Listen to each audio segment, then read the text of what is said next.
My older sister Jessica was everything I wasn't. She was the sun, and I was the moon. She was graceful, I was clumsy. Jessica was dating Mr. Perfect while I was happy with my cat and ice cream. We weren't enemies. We were close, sharing secrets and dreams. But I always felt overshadowed. Then Mark happened. Mark saw me. He saw past my clumsiness. He made me laugh, and I felt seen. When he proposed, I said yes without hesitation. Jessica was over the moon, or so I thought. She threw me an engagement party and offered to help plan the wedding. Everything seemed perfect. If only I had noticed the envy in her eyes. Mark and Jessica always got along, but there was a subtle shift after the engagement.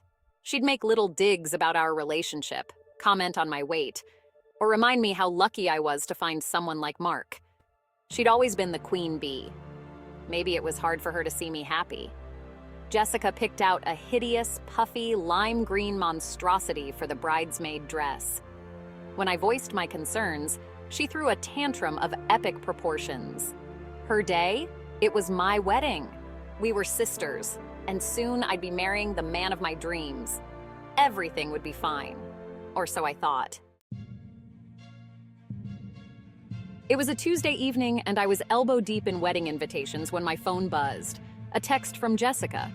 No big deal, right? Except it was a screenshot of a text conversation between Jessica and Mark. My stomach lurched. This was not meant for me.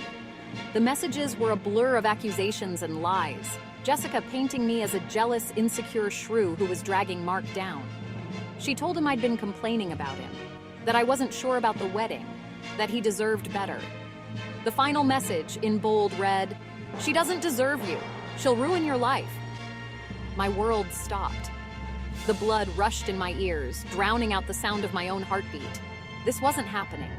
My sister, my own flesh and blood, had stabbed me in the back with a smile on her face. Truth and tears. I confronted Jessica that night, the screenshot a damning piece of evidence. Her initial reaction was denial, then anger, then finally a flood of tears and a pathetic attempt at an apology. She claimed it was a joke, a misguided attempt to lighten the mood. She said she didn't mean any of it, but her words felt hollow, empty promises lost in the storm of betrayal that raged within me. I could barely look at her, let alone speak to her. I felt sick, physically and emotionally drained. How could someone I loved so deeply hurt me so profoundly? The next few days were a blur of phone calls, angry texts, and tearful apologies. Mark was furious, his trust in Jessica shattered. He couldn't understand why she would do such a thing, and honestly, neither could I. Family divided. The news of Jessica's betrayal spread through the family like wildfire.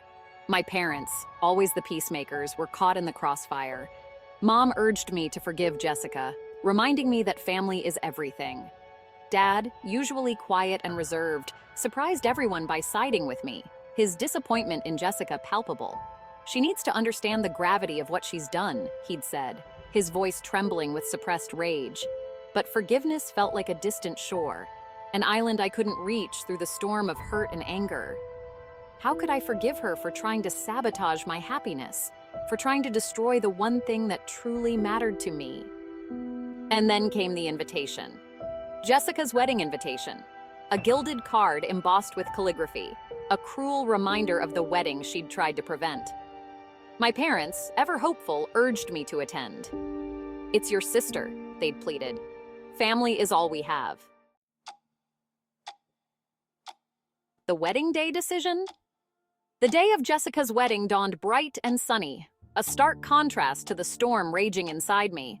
I stood in front of the mirror, a vision in emerald green, a deliberate choice, a silent middle finger to the lime green monstrosity she'd picked for me. But the reflection staring back at me looked lost, uncertain. Could I stand there, witness her happiness, knowing what she'd done? Could I pretend everything was okay, swallow my hurt for the sake of family peace? Or would my absence be a constant reminder of her betrayal, a shadow cast over her perfect day? The clock ticked, each second pushing me closer to a decision. Should I choose forgiveness, choose family, choose to move on? Or should I choose myself? Choose my happiness? Choose to protect my heart? The answer, my dear, is one I'm still struggling to find.